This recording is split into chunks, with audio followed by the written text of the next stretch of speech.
আমি মোহাম্মদ মোস্তাফিজুর রহমান, সহকারী শিক্ষক, প্রভাতী শাখা, পটুয়াখালী সরকারি জুবিলি উচ্চ বিদ্যালয়। প্রিয় শিক্ষার্থীবৃন্দ, আমি আজকে তোমাদের চতুর্থ শ্রেণীর ইংরেজি বইয়ের ইউনিট 17 সম্পর্কে আমরা আজকে আলোচনা করব। আর ইউনিট 17-এর মধ্যে আছে যে আজকের এই ইউনিট 17-এ আছে যে টপিক, সেটা হচ্ছে যে statement in the present continuous tense. প্রিয় শিক্ষার্থীবৃন্দ, তোমাদের দৃষ্টি আকর্ষণ করছি যে আমি আজকে তোমাদের শিখাবো statement in the present continuous tense, অর্থাৎ প্রেজেন্ট কন্টিনিউয়াস টেন্সের বর্ণনা। প্রেজেন্ট কন্টিনিউয়াস টেন্স কাকে বলে? প্রথমে আমাদের জানতে হবে যে প্রেজেন্ট কন্টিনিউয়াস টেন্স কাকে বলে। প্রেজেন্ট কন্টিনিউয়াস টেন্সটা হচ্ছে যে টেন্স দ্বারা বর্তমানকালে কোনো কাজ চলছে এরূপ বোঝায় ভার্বে, তাকে প্রেজেন্ট কন্টিনিউয়াস টেন্স বলে। তো দেখি আমরা একটু প্রেজেন্ট কন্টিনিউয়াস টেন্স।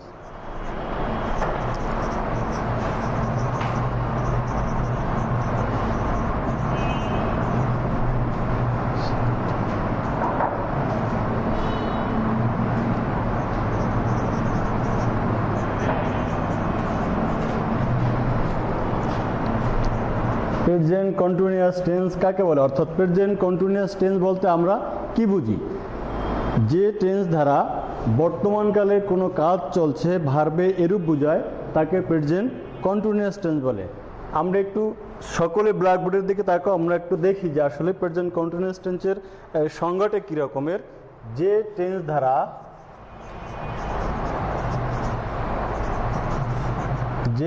দ্বারা বর্তমানকালের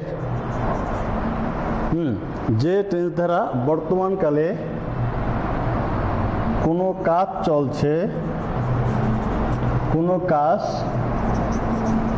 চলছে এরূপ বুঝালে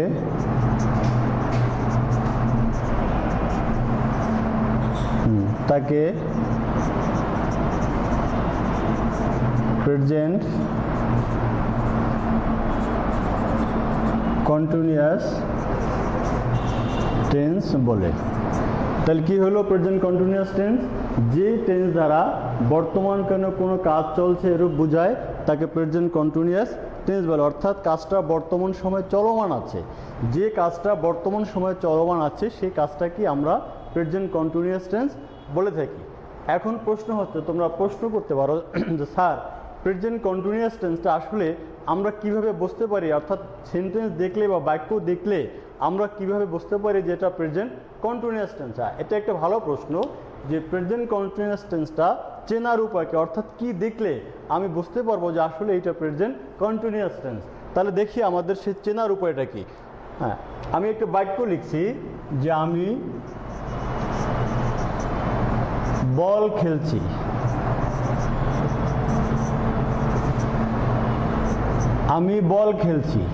তাহলে এটা একটা বাক্য।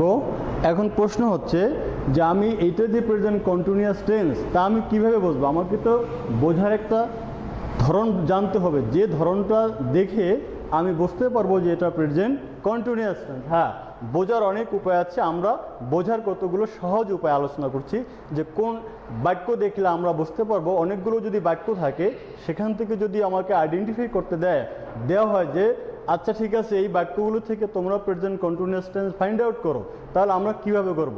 সেটাকে বলে যে প্রেজেন্ট কন্টিনিউয়াস টেন্স বের করার, এটাকে বলে বাংলায় চেনার উপায়। অর্থাৎ আমি কিভাবে চেনবো যে এটা প্রেজেন্ট কন্টিনিউয়াস টেন্স। তাহলে দেখি কিভাবে চেনা যায়। সে চেনার কতগুলো সহজ উপায় আছে, সে সহজ উপায়গুলো আমরা এবার একটু জানি যে আসলে বাংলায় প্রেজেন্ট কন্টিনিউয়াস টেন্স চেনার উপায়টা কি। এবার দেখি আমরা চেনার উপায়, কন্টিনিউয়াস টেন্স চেনার উপায়, অর্থাৎ কিভাবে বুঝবো যে এটা একটা কন্টিনিউয়াস টেন্স। হ্যাঁ, চেনার উপায় হচ্ছে যে বাংলায় ক্রিয়ার শেষে কতগুলো শব্দ থাকবে, যেমন ক্রিয়ার শেষে তেসি, তেসো, তেসেন, সি, ছ, সেন, এরকম ইত্যাদি ইত্যাদি শব্দ থাকবে, ইত্যাদি শব্দ থাকবে যে শব্দগুলো দেখে আমরা বুঝতে পারবো যে এটা প্রেজেন্ট কন্টিনিউয়াস টেন্স। আমি উপরে একটা বাক্য লিখেছিলাম, তাই না? উপরে একটা বাক্য লিখেছিলাম যে কি সেটা, সেটা হচ্ছে যে আমি বল খেলছি।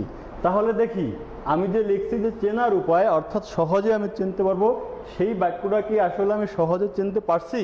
আচ্ছা, তাহলে আমি একটু দেখি যে আমার বলা আছে যে বাক্যের শেষে কি তেসো, তেসো, তেসেন, ছি, ছ, সেন ইত্যাদি শব্দ থাকবে, যেগুলো দেখে আমি সহজেই বুঝতে পারবো যে এটা প্রেজেন্ট কন্টিনিউয়াস টেন্স। তাহলে উপরে একটা বাক্য লিখছিলাম আমি যে আমি বল খেলছি। তাহলে এই যে ভার্বের শেষে সি একটা শব্দ সংযোজন হয়েছে, এই সি, এটা দেখে বুঝতে পারবো যে এটা প্রেজেন্ট কন্টিনিউয়াস টেন্স, সি। তাহলে আমার এখানে কি বাংলার যে ক্রিয়ার শেষে সি শব্দটা আছে? এখানে আছে, যেটা আছে এই সি। তার মানে এই বাক্যটা দেখে আমি সহজেই বুঝতে পারবো যে এটা একটা প্রেজেন্ট কন্টিনিউয়াস টেন্স, যে আমি বল খেলছি। তাহলে এখানে ভার্বের শেষে সি শব্দ অংশটা যুক্ত আছে। এভাবে আমি present continuous tense find out করতে পারি। আচ্ছা, এখন এই প্রেজেন্ট কন্টিনিউয়াস টেন্স আমি যখন ফাইন্ড আউট করলাম বাংলায় যেটা একটা প্রেজেন্ট কন্টিনিউয়াস টেন্স, তাহলে সেই প্রেজেন্ট কন্টিনিউয়াস টেন্সটা আমি কিভাবে গঠন করব? অর্থাৎ আমার যে এটাকে বলা হয় বাংলায় বলে গঠন প্রণালী, আর ইংলিশে বলে এটাকে স্ট্রাকচার। তাহলে আমরা এই প্রেজেন্ট কন্টিনিউয়াস টেন্সের গঠন প্রণালী বা স্ট্রাকচারটা সম্পর্কে এখন জানব। ডিয়ার স্টুডেন্টস, তোমাদের সকলের দৃষ্টি আকর্ষণ করছি যে আমরা এখন জানব বা শিখব যে কিভাবে প্রেজেন্ট কন্টিনিউয়াস টেন্স গঠন করতে হয়।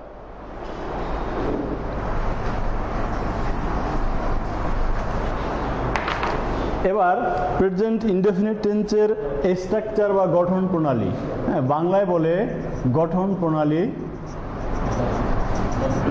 ইংলিশে বলে স্ট্রাকচার। বাংলায় বলে গঠন প্রণালী, ইংলিশে বলে স্ট্রাকচার। অর্থাৎ প্রেজেন্ট কন্টিনিউয়াস টেন্স আমরা কিভাবে গঠন করব সেই বিষয়টা আমরা, এটা একটা একেবারে সূত্রের মতো, অর্থাৎ সূত্র দিয়ে যেভাবে অঙ্কগুলো মিলানো হয়, এই স্ট্রাকচারটা দিয়েও ঠিক তদ্রূপভাবে প্রেজেন্ট কন্টিনিউয়াস টেন্স গঠন করা হয়। সকলের দৃষ্টি আকর্ষণ করছি যে প্রেজেন্ট কন্টিনিউয়াস টেন্স এর গঠন প্রণালীটা কীরকমের। তো প্রেজেন্ট কন্টিনিউয়াস টেন্স গঠন করতে হলে, টেন্স গঠন করতে প্রথমে আমাদেরকে সাবজেক্ট লিখতে হবে। সাবজেক্ট, সাবজেক্টের পরে যোগ হবে বি ভার্ব, যেটাকে বলে be verb. Be verb, be verb, be ভার্বের যে মধ্যে যে ভার্বগুলো আছে, প্রেজেন্ট কন্টিনিউয়াস টেন্সের বি ভার্ব হচ্ছে এম, ইজ এবং আর। এম, ইজ এবং আর, এম, ইজ এবং আর। এই এম, ইজ এবং আর এটাকে বলে বি ভার্ব, তাই না? Subject plus be verb, that means am, is are. এরপরে হবে এম, ইজ আর যোগ হবে মূল ভার্ব, যোগ হবে মূল ভার্ব, ইংলিশে বলে মেইন ভার্ব, তাই না? মেইন ভার্ব বাংলা হচ্ছে মূল ভার্ব, মূল ক্রিয়া, যেটাকে বলে মূল ক্রিয়া বা প্রধান ক্রিয়া আমরা বলি, বা প্রিন্সিপাল ভার্বও আমরা এটাকে বলে থাকি। যে subject plus be verb like am, is are plus main verb বা মূল ক্রিয়া, এর সাথে যুক্ত হবে এই মেইন ভার্বের সাথে, মেইন ভার্বের সাথে আইএনজি যোগ, আইএনজি যোগ, মেইন ভার্বের সাথে যোগ করতে হবে আইএনজি, এরপরে এক্সটেনশন অর্থাৎ বাকি অংশ। এক্সটেনশন অর্থাৎ সেন্টেন্সের যে অবশিষ্ট অংশ থাকবে সেটাকে বলা হয় এক্সটেনশন বা আমরা বলি বাকি অংশ। তাহলে আমরা কি দেখতে পাচ্ছি? আমরা দেখতে পাচ্ছি যে প্রেজেন্ট কন্টিনিউয়াস টেন্সের গঠন প্রণালীতে সাবজেক্ট প্লাস বি ভার্ব, অর্থাৎ সাবজেক্টের পরে অক্সিলিয়ারি ভার্ব হিসেবে বসবে এম, ইজ আর, প্লাস বসবে মেইন ভার্ব বা মূল ক্রিয়া, এর সাথে বসবে আইএনজি, এরপরে যোগ হবে সেন্টেন্সের বাকি অংশ। তো আমরা এই স্ট্রাকচারের আলোকে এবার আমরা একটা উদাহরণ লিখি, যে আসলে উদাহরণের মাধ্যমে আমরা স্ট্রাকচারটাকে আরও পরিপূর্ণ ধারণা লাভ করি। তাহলে কি হচ্ছে যে স্ট্রাকচার, আমরা একটা উদাহরণ লিখব এবার। উদাহরণটা হচ্ছে যে Rifat is reading a book, Rifat is Rifat is reading a বুক।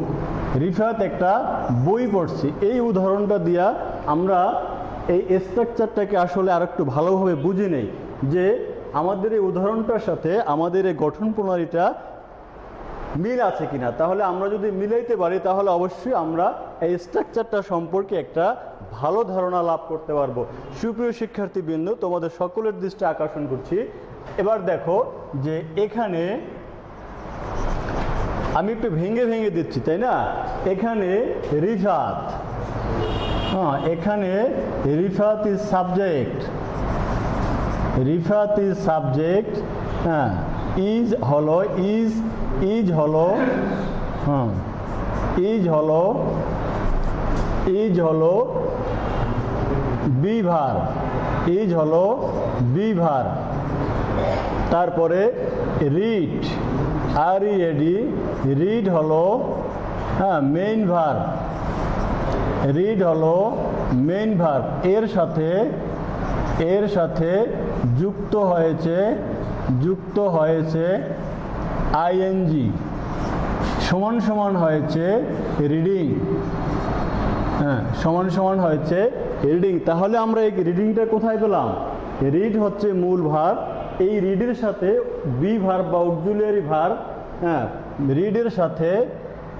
রিডের সাথে বি ভার্ব, রিড হলো মেইন ভার্ব, রিড হচ্ছে মেইন ভার্ব। এই মেইন ভার্বের সাথে আইএনজি যুক্ত হয়ে হয়েছে রিডিং। তার মানে হচ্ছে যে রিফাত ইজ রিডিং। এরপরে আছে এ বুক, এরপরে আছে এ বুক হলো এই বাক্যের অবজেক্ট, এ বুক হচ্ছে এই বাক্যের অবজেক্ট। তাহলে আমরা এখানে কি দেখতে পাচ্ছি? আমরা দেখতে পাচ্ছি যে রিফাত ইজ রিডিং এ বুক। আমি যদি এটাকে স্ট্রাকচারের সাথে মিলিয়ে নিই তাহলে কি হয় যে রিফাত ইজ সাবজেক্ট, হ্যাঁ ইজ হচ্ছে বি ভার্ব, এরপরে রিড হচ্ছে মেইন ভার্ব, এর সাথে যুক্ত হয়েছে আইএনজি, হয়েছে রিডিং।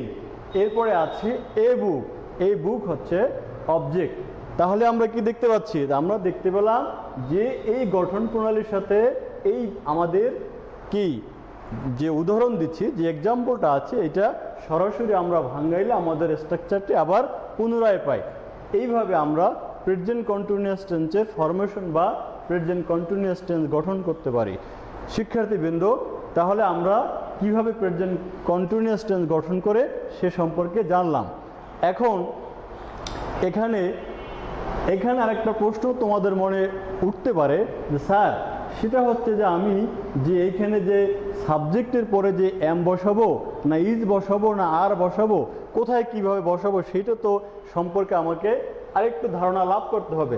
আচ্ছা, এখন আমি সেইটাই তোমাদেরকে শিখাচ্ছি যে তোমরা কিভাবে এম ইজ আর এর সঠিক ব্যবহারটা করতে পারো, অর্থাৎ কোন সাবজেক্টের সাথে কোন ধরনের বি ভার্ব বসবে। এবার আমরা একটু সেটা দেখি যে কোন সাবজেক্টের সাথে কোন ধরনের বি ভার্ব বসবে।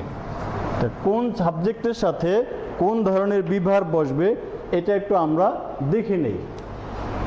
হ্যাঁ, এখানে হচ্ছে সাবজেক্ট, এখানে হচ্ছে বি ভার্ব, এখানে হচ্ছে সাবজেক্ট, এখানে হচ্ছে বি ভার্ব। লাইক অ্যাজ, যেমন আই, আই এর সাথে বি ভার্ব কি বসবে? আই এর সাথে বি ভার্ব বসবে এম। তারপরে হ্যাঁ, he oblique she oblique it oblique any singular name, any singular name এর সাথে বসবে ইচ। এরপরে we, you, they, any plural number এর সাথে বসবে আর। শিক্ষার্থী বন্ধু, তাহলে দেখি আমরা যে কোন সাবজেক্টের সাথে কোন ধরনের অক্সিলিয়ারি ভার্ব বসে। দেখো তোমরা সবাই, আই এর সাথে বসবে am, he she it oblique any singular number যদি হয় তার সাথে বসবে ইজ, এবং we, you, they, any plural number এর সাথে কি বসবে? এর সাথে বসবে আর। তাহলে আমরা জানতে পারলাম যে কোন ধরনের সাবজেক্টের সাথে কোন ধরনের অক্সিলিয়ারি ভার্ব বসবে। এখন আমি আরেকটা উদাহরণ দিয়ে অবশ্য তোমাদেরকে এই জিনিসটা আরও ক্লিয়ার করে দিচ্ছি। একটা উদাহরণের মাধ্যমে, অর্থাৎ কোন ধরনের সাবজেক্টের সাথে কোন ধরনের অক্সিলিয়ারি ভার্ব বসে সেটার একটা উদাহরণ আমি দিচ্ছি, তাহলে তোমরা বিষয়টা আরও ক্লিয়ার হবে।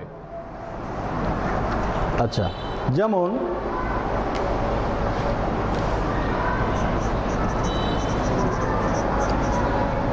উদাহরণ হিসাবে আমরা বলি যে উদাহরণ হিসাবে আমরা যেটা বলতে পারি যে আই অ্যাম রিডিং এ বুক। এখানে আই হলো সাবজেক্ট, আইয়ের সাথে বসছে এম। আই হলো সাবজেক্ট, এর সাথে বসছে এম। He she. এখন তাহলে দেখা যাচ্ছে যে এক্সাম্পল হিসেবে আইয়ের সাথে আই যখন সাবজেক্ট হয় তখন তার সাথে অক্সিলিয়ারি ভার্ব বসে এম। আই যখন সাবজেক্ট হয় তখন তার সাথে অক্সিলিয়ারি ভার্ব বসে এম বা বি ভার্ব এম বসে। যখন হি সি যখন সাবজেক্ট হয় তখন তার সাথে অক্সিলিয়ারি ভার্ব বসে ইজ। যেমন হি বা she is reading a book. He বা she is reading a book. এরপর যদি we oblique you are reading a book. তাহলে আমরা এখানে কি দেখছি যে আমাদের এখানে দেখছি যে আইয়ের সাথে অক্সিলিয়ারি ভার্ব বসে এম, হিসি হলে তার সাথে অক্সিলিয়ারি ভার্ব বসে ইজ, এবং উই কিংবা ইউ যদি হয় কিংবা দে থাকে, অবলিক এনি যদি প্লুরাল নাম্বার থাকে তার সাথে অক্সিলিয়ারি ভার্ব বসে আর। যেমন we are reading a book, you are reading a book. তো শিক্ষার্থীবৃন্দ, আমরা এভাবেই প্রেজেন্ট কন্টিনিউয়াস টেন্স সম্পর্কে ধারণা লাভ করেছি। অর্থাৎ এই জিনিসগুলো যদি আমরা ভালোভাবে আয়ত্ত করতে পারি তাহলে ইনশাল্লাহ আমরা আমাদের প্রেজেন্ট কন্টিনিউয়াস টেন্স, আমাদের যে শিরোনাম statement in the present continuous tense, এটা সুন্দর করে ধারণা লাভ করতে পারবো।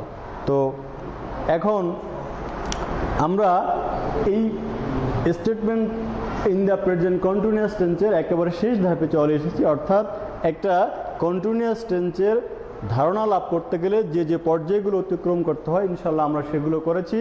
এভাবে আমরা প্রেজেন্ট কন্টিনিউয়াস টেন্স সম্পর্কে একটা ভালো ধারণা লাভ করতে পারবো। এবার আমরা তোমাদের, যেহেতু তোমরা এখন বাড়িতে অবস্থান করছো, সুতরাং আমরা তোমাদেরকে একটা হোমওয়ার্ক দেই। তোমরা বাড়িতে বসে এই জিনিসটাকে আরও সুন্দরভাবে লিখবে, যাতে তোমরা এই বিষয়টা বুঝে সুন্দর করে আর লিখতে পারো এবং নিজে নিজে উপস্থাপন করতে পারো। তাহলে ঠিক আছে, আমরা একটা আজকে পার্ট শেষে একটা হোমওয়ার্ক দেই। তাহলে হোমওয়ার্কটা হচ্ছে, যেটাকে আমরা বাড়ির কাজ বলি, আমরা বাড়ির কাজটা হচ্ছে প্রশ্ন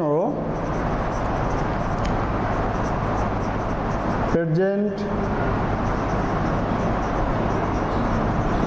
কন্টিনিউয়াস টেন্স কাকে বলে? প্রেজেন্ট কন্টিনিউয়াস টেন্স কাকে বলে?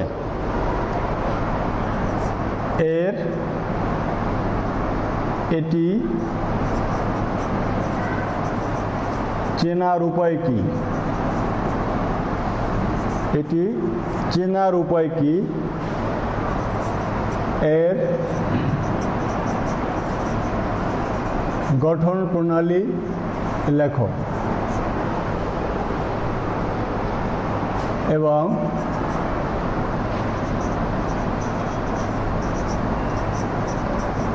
উদাহরণ দাও।